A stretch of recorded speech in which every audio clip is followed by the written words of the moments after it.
Broadcasting Company sa balita, komentaryo, isyu,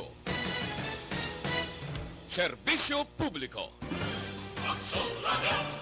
Sa Bacolod, Aksyon Radio! Aksyon Radio! Action Radio Philippine Standard Time, las 6:08. Ining oras ginadulong sa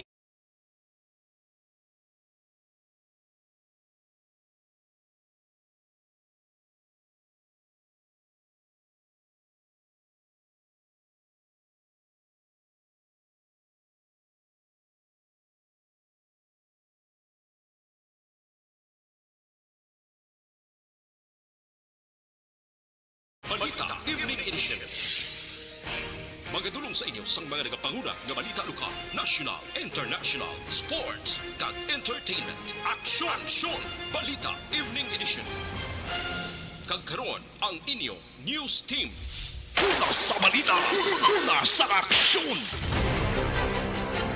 Mayong gabi syudad sa Bacolod, Western Visayas, kag bugos nga Pilipinas. Welcome na sa pagpangalagad sang Aksyon Balita Evening Edition. Karon nga daw Martes, Setyembre 28, 2021. Makitan kita live sa mong official Facebook page kag sa YouTube channel ang Aksyon Radyo Bacolod, kag mabatian pa kay sa www.aksyonradyobacolod.com.ph. Kaming inyo mga tag-balita. Aksyon and Defensor. Kag Aksyon Dale Salazar para sa mga headlines sa una kita sa mga balita lokal. Napatay bagon sa COVID-19 sa Negros Occidental, nagdangan sa 201 subo nga bulan. Demand sa medical oxygen sa Bacolod nagdoble na. Sa balita National Union, nanawagan nga i-edukar ang mga LGU sa alert level system antes ipatuman nationwide. General population kag mga minor de edad pwede na makapabakuna. Detalye sa mga balita lokal pagkatapos gid lamang sini.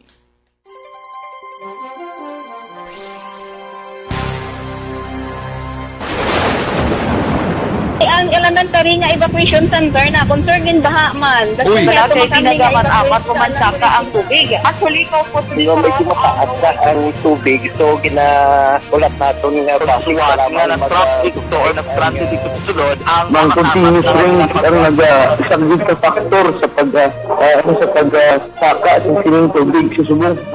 Hunyo 4, 2021, sang formal na ginanunsyo sa pag-asa ang panahon sa tig-ululan o rainy season sa Pilipinas. Gani, lauman ang maulaning nga panahon umpisa subong tuntog Nobyembre 2021. Ang Pilipinas sa mayroon sang early warning system para mahibaluan ang lakat sang panahon. Gani, wala sang rason nga hindi kita makapreparar karon ni rainy season. Yari ang pila ka mga action tips nga dapat mo may baluan karon nga panahon sang tig-ululan. Kung nagapuyo sa lugar nga masabi ginabaha, mag-monitor sa balita para sa anunsyo sang pag-asa sa lakat sang panahon. Isa sa pinakapos nga pamaagi para malikawan nga magsulod ang baha sa balay, among paggamit sang sandbag. Ang sandbag ang isa kasako nga may unod nga balas nga pwede ibutang sa pertahan upon ginaagyan sang tubig para temporaryo nga makontrol ang pagsulod sang tubig sa inyong nga balay. Antes naman ng rainy season, dapat nakapreparar ka na sa pagkaon, flashlight, pito, kandila, hygiene kit, power bank, transistor radio, importante nga mga dokumento, kag iban pa nga kinahanglanon. Ini ang dapat isulod sa go bag nga dapat ibutang sa isa ka lugar nga mapus kuhaon sa tion nga kinahanglan nga mag-evacuate. Sa tion sa pagbaha, dapat butangan sang tape ang saksakan sa mga outlet kag ibutang sa mataas nga mga lugar ang appliances. Kunyara sa evacuation center, dapat man nga ipatuman ang minimum health protocol, face mask, face shield kag social distancing batok sa COVID-19.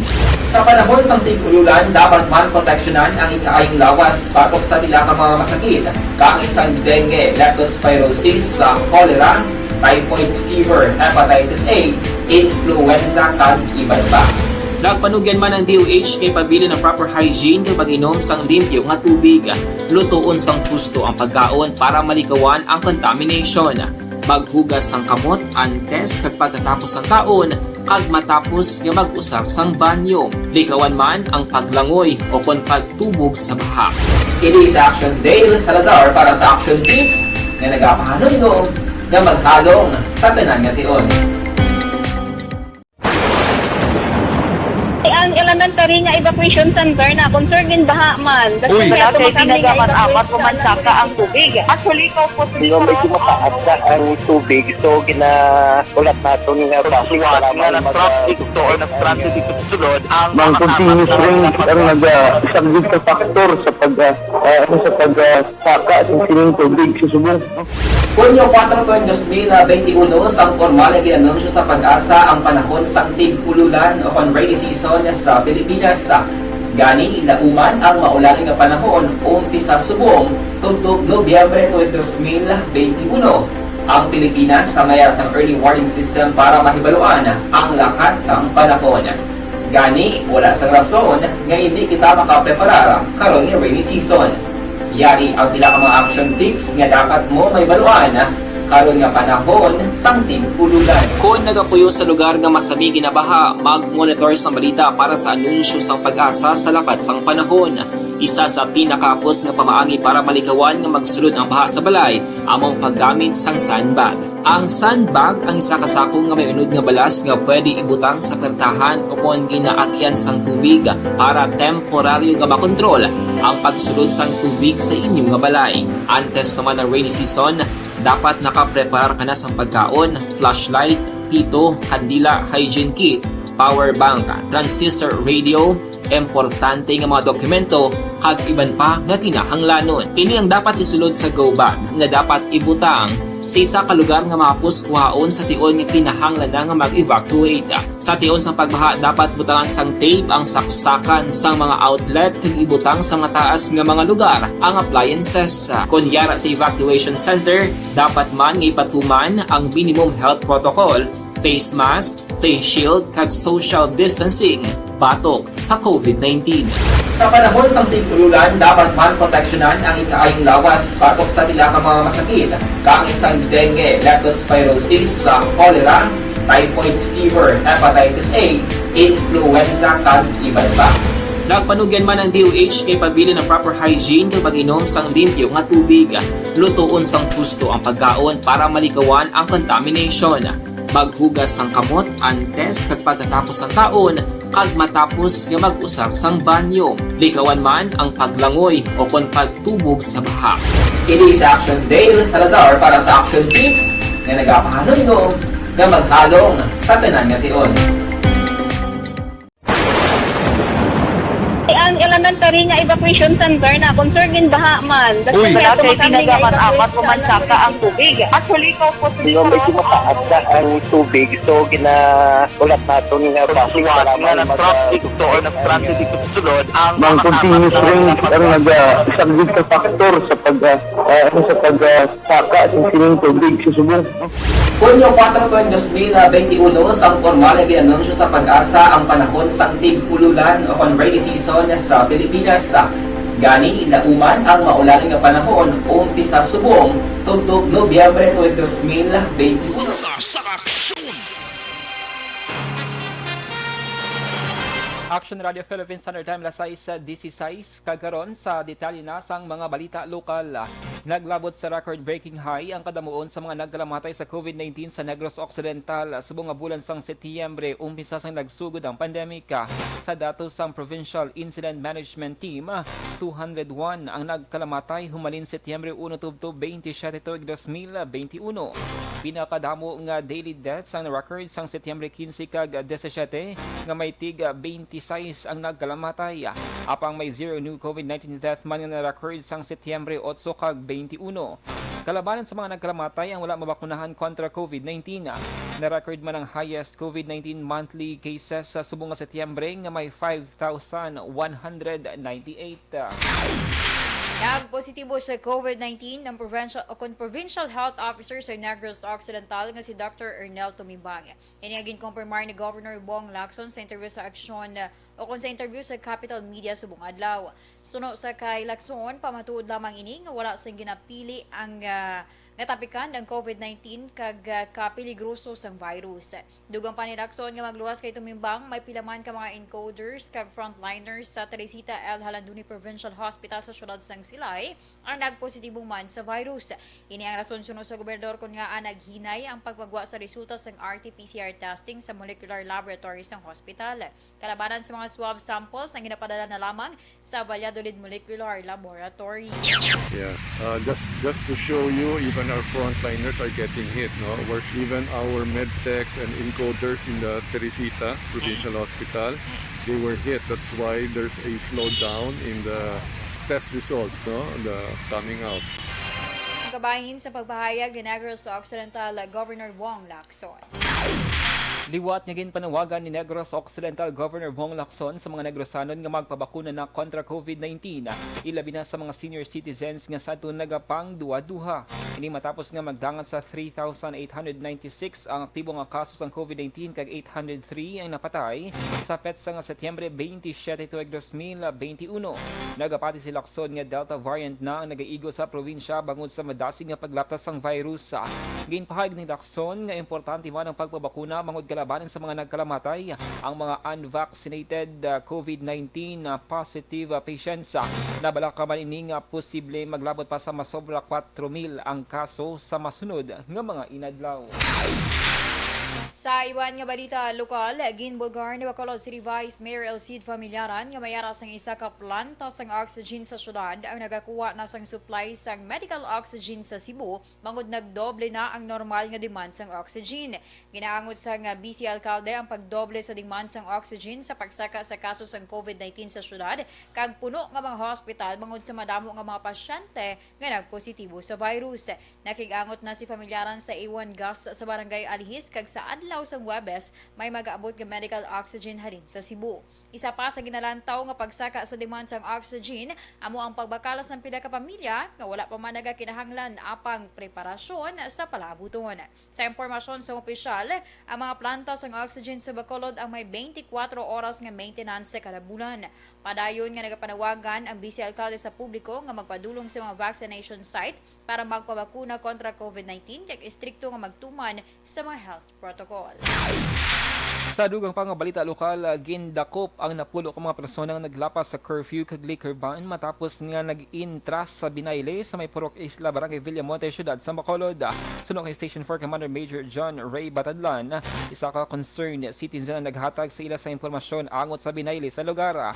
Nagwa man nga pumuluyo ang nag-organisa sang bayle kag wala naglisensya sa punong barangay. Suludlo ng lugar rason nga wala man gilayo nakita sa otoridad ang nagakalatabo sa lugar. Ginpahayag ni Batadlan nga alas 11 sang gabi sang naktuhan ang mga nagabinayle kag may iban pang nga nagainom. Ang pulo ka mga persona nga gin-detain tubtob las 4 sang kagahon sa covered court sang barangay kag magabayad sa nagakaigo nga penalidad. Nagpanugyan si Batadlan sa pumuluyo nga magsunod sa health and safety protocol kag hindi magkalipat sa mga city ordinance nga ginapatuman. Pati gayunon sa masunod nga semana ikaduhang coordination meeting sa tunga ni Congressman Greg Gasataya kag iban nga ahensya sang gobyerno angod sa pagpatukod sa Bacolod General Hospital. Sunod kay Gasataya Lunes nga adlaw sang una ginpatigayon ng coordination meeting kaupod ang DOH, DPWH kag iban pa. Dugang pa ni Gasataya ilagin tarakay ang pangabay sini nga technical assistance kag mga kinahanglan nga dokumento para sa pagpatukod sang proyekto. Sunod sa kongresista, ang mga pagsinapol kabahin sa preparasyon sa pagtuman o kung pagpatuman sang layi nga nagapatukod sang hospital. Sa nabaluan, 250 milyones pesos ang pondo nga ginlakip sang DOH sa 2022 nga pondo kag samtang na promisa naman si Senator Juan Miguel Zubire kag House Speaker Alan Velasco nga magadugang sang pondo para sa hospital. Una sa balita, una sa aksyon. Lasay sa 22 Aksyon Radio Philippines Standard Time sa mga nagapingit.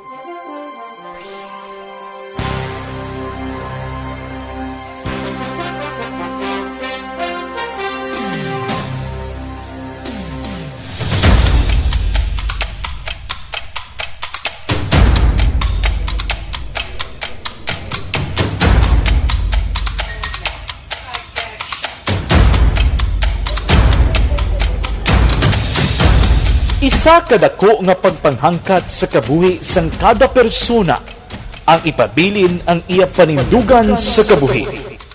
Bangod sa mga pagtilaw, kabudlayan, kapigaduhon, kagkrisis, madamo ang nagbuya sang ila panindugan sa kabuhi. Tama na! Parang awa nyo na!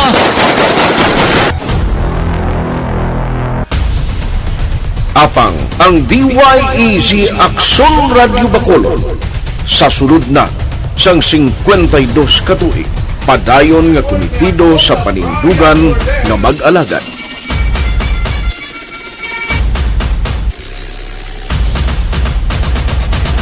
Aksyon Radio Bacolod 52 katuig na nga mabinungahon sa pagtuman sang panindugan nga magdulong sang matuod nga serbisyo publiko, balita kag kalingawan sa radyo.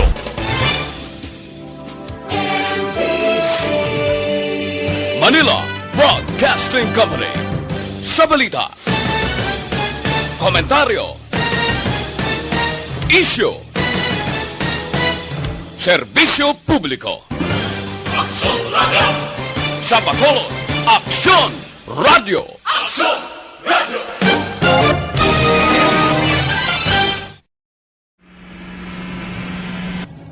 Sa aton mga tagpalamati, liwat naman kami magadulong sa inyo sa mga sa sulod sang 5 kadekada.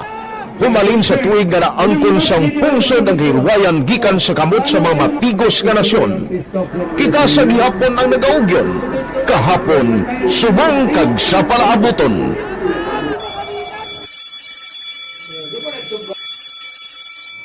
Ang Aksyon Radio, so natin lain-lain ang alam mo. Samtang nagalain-lain ang manager sa Manila Broadcasting Company, may araman niya lain-lain sila na nagangalan. May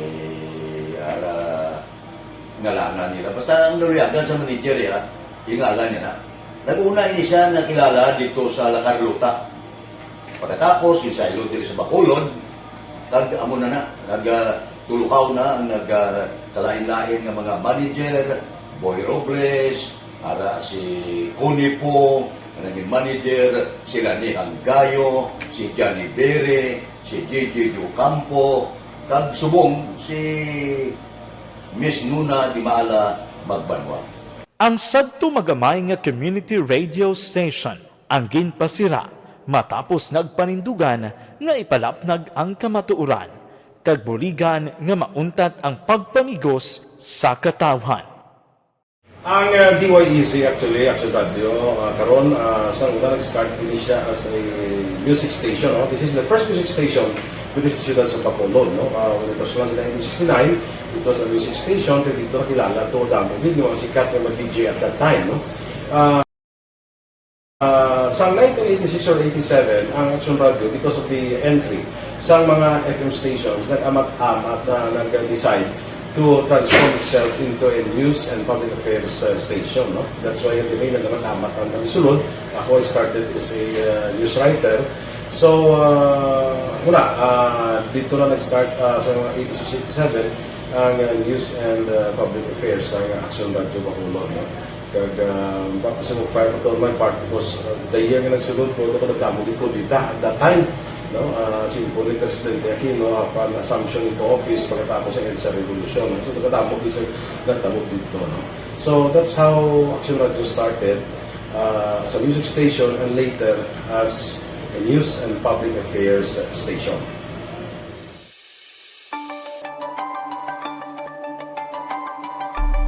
Sa sulod na sang 52 katuig, nagapabilin nga komitido ang Aksyon Radio Bacolod nga tumanon ang mga pasalig sa publiko nga maghatag sa mga balita nga may basihan, matuod nga impormasyon, komentaryo nga wala sang ginadampigan. Lapnagon nga serbisyo publiko kag patas nga talakayan sa kahanginan.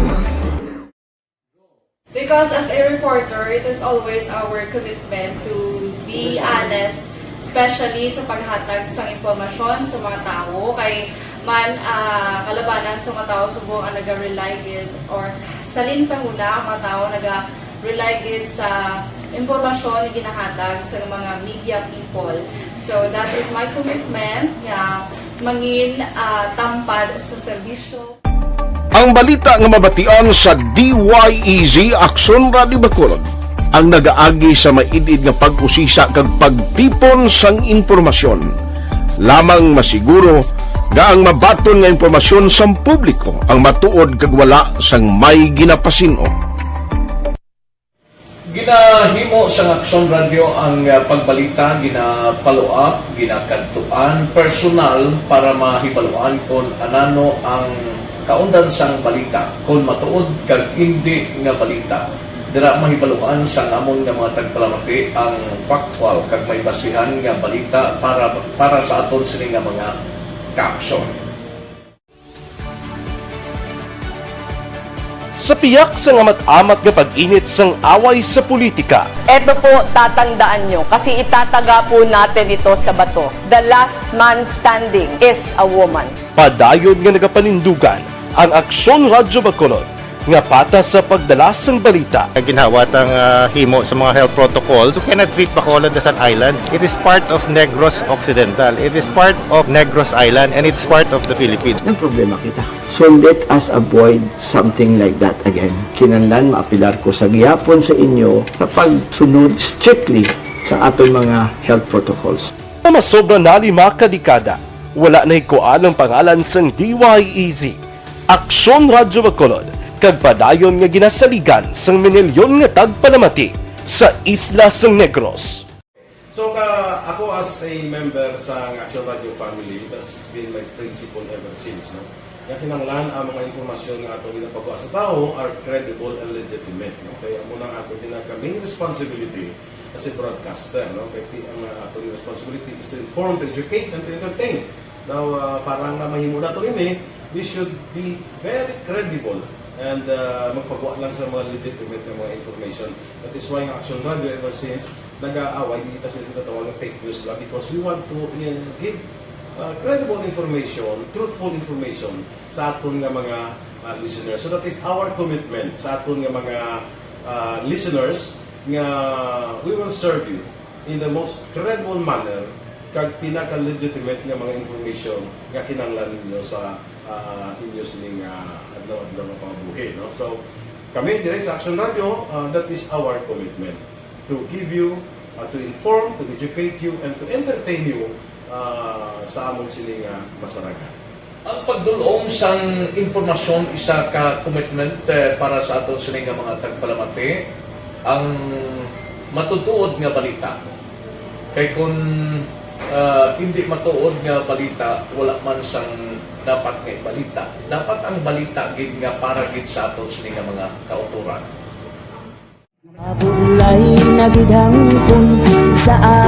Kung kalingawan ang pag-aistoryahan, ang pinakamoderno kag pinasahi nga drama kag papremyo ang mabatian sa DYEZ Aksyon Radio Bacolod. 684 Wala ka sa respeto ka sa ako na. Dapat ka ba lang respetohon, ha? Kakagino, no? Ang baka! Tutugo, sobra ka na! Sobra ng baka mo! Sobra naman! Hoy, bisa nagapakaon ka sa amon?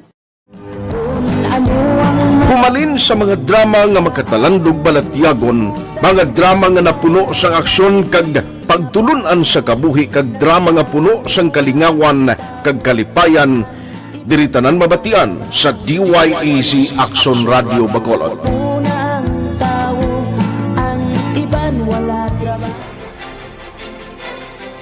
DTX 500 cups.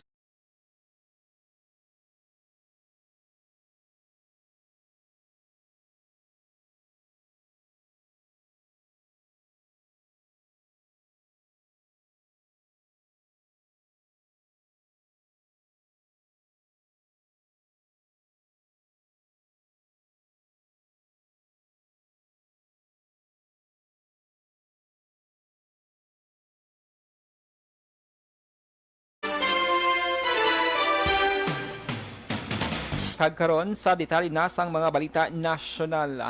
Nanawagan ang Union of Local Authorities of the Philippines sa ulap sa gobyerno nasyonal nga i-edukar ang mga local government units sa alert level system antes ini nga ipatuman nationwide. Sa laging handa briefing subong adlaw, ginpahayag ni ulap chair kag Quirino Governor Dakila Kuwa suportado sa mga LGU sa ini nga sistema nga ginapatuman sa karon sa Metro Manila. Dugang pa sini nga dapat temprano pa nga i-edukar ang mga local government unit kung ano ang mga pagbago sa sistema para ini ang maadapta. Umpisa nagligid nga Setyembre 16 ang National Capital Region ang napaidalom sa Alert Level 4 bilang kabahin sa pagpatuman sang pilot implementation sang bago nga sistema. Inapurbahan na ni Presidente Rodrigo Duterte ang pagbakuna batok sa COVID-19 sa general population subong man sa mga minor de edad umpisa bulan sa Oktobre. Ginpahayag ni Presidential Spokesman Harry Roque nga initungod sa madamo nga bakuna nga damlag lamang nag-abot sa pungsod kag may ginapaabot pa sa mga masunod nga semana. Tungod kalakip na ang mga minor de edad sa vaccination, ginapangabay ni Roque ang mga ginikanan nga ipalista na ang ila kabataan. Sa balita, una sa aksyon! Lasay sa 33 Aksyon Radio Philippine Standard Time, D3 Biofood Supplement mga kaaksyon.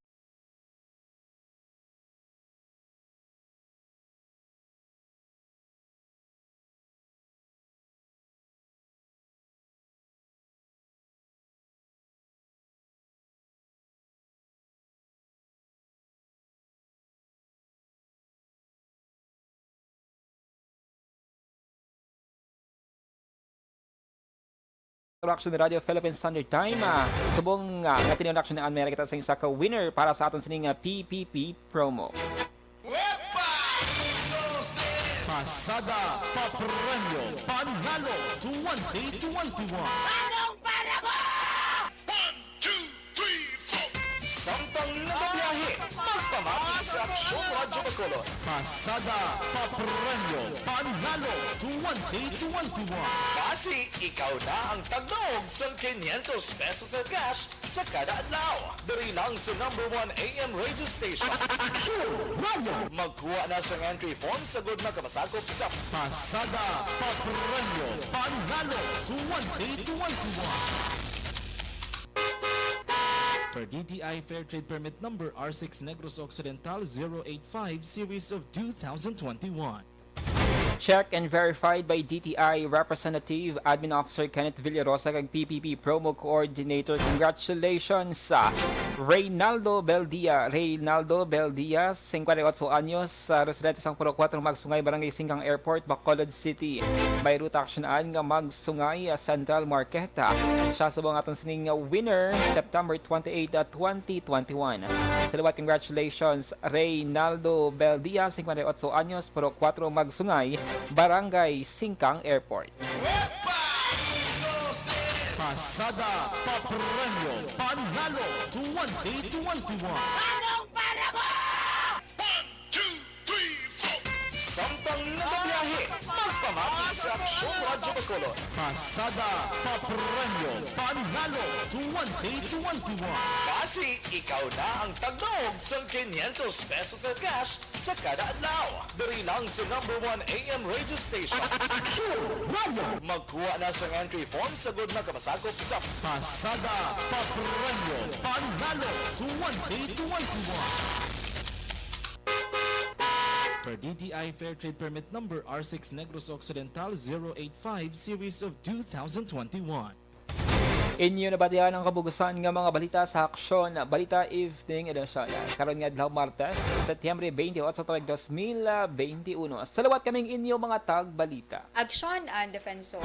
Kag-Aksyon Dale Salazar. Una sa balita, una sa Aksyon sa Bacolod Aksyon Radio. Aksyon Radio.